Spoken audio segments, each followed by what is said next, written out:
And we're back. As you can see, the crust is finished, and look how pretty it is. I just left it in there for 15 minutes at 450 degrees on the top rack. I don't know, I'm rethinking that now. I'm thinking I should have put it maybe on the bottom rack, but I don't know. The bottom may have been, might get too done. See, I don't know if you can see this, but you see that? That's the bottom. It seems to be pretty pliable. It's not very crunchy, crusty. Maybe I could have got it thinner. Now I'm just going to top it. And I'm just putting a very light coating of the pizza sauce on here because I don't want to make it soggy. It's already not really that crunchy. It does look very authentic. I will tell you that. It looks very authentic. It looks just like pizza crust.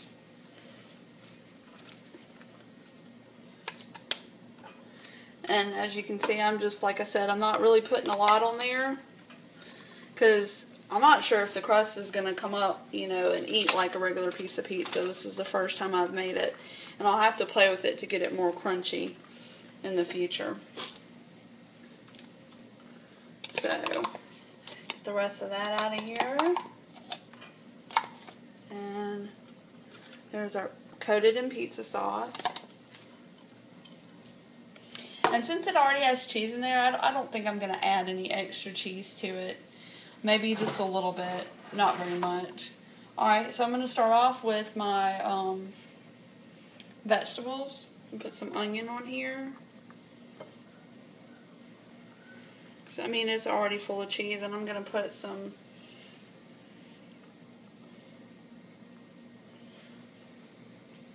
chicken pepperonis on there. And I'm just kind of haphazardly putting this on there because I kind of do everything in a hurry. Rush, rush, rush.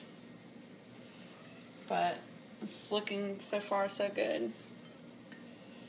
Now the next step, once we get this, you know, all the toppings on here, we're going to put it in the oven on broil. And I think that's going to be another 10 to 15 minutes. I'm going to look at my phone before I pop it in. Ooh, I'm liking this already. I love all the red. That's very appealing to me. I don't know if you can really enjoy that. It's just red bell pepper and purple onion that I put on there. And next I'm going to put my pepperonis.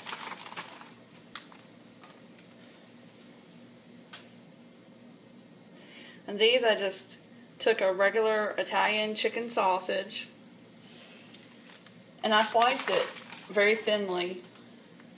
I don't really eat pork, and I don't know of anybody that makes a chicken pepperoni, but this also adds flavor because of the Italian sausage, and I put it on my son's gluten-free pizza by Namaste that doesn't have yeast and stuff in it.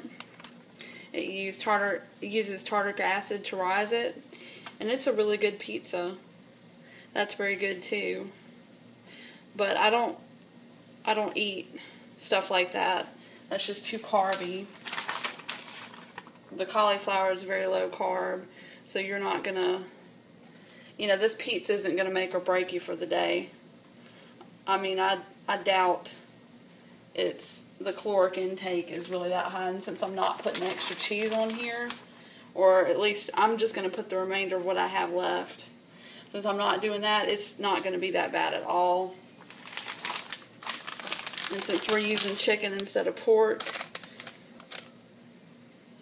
another thing.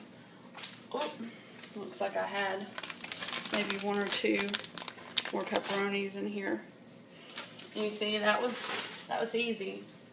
I'm going to rinse my hands off real quick.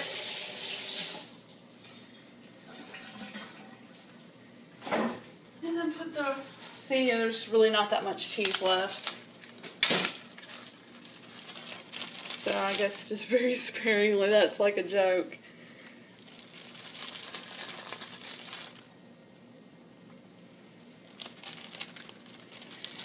Well, I think it's going to be beautiful. I really do.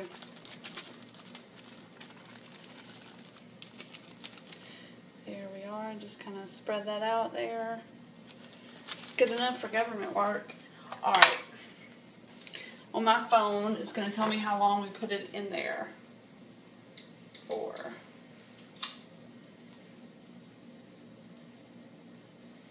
It says, remove from the oven, blah, blah, blah, blah, blah. Put it under the broiler at high heat.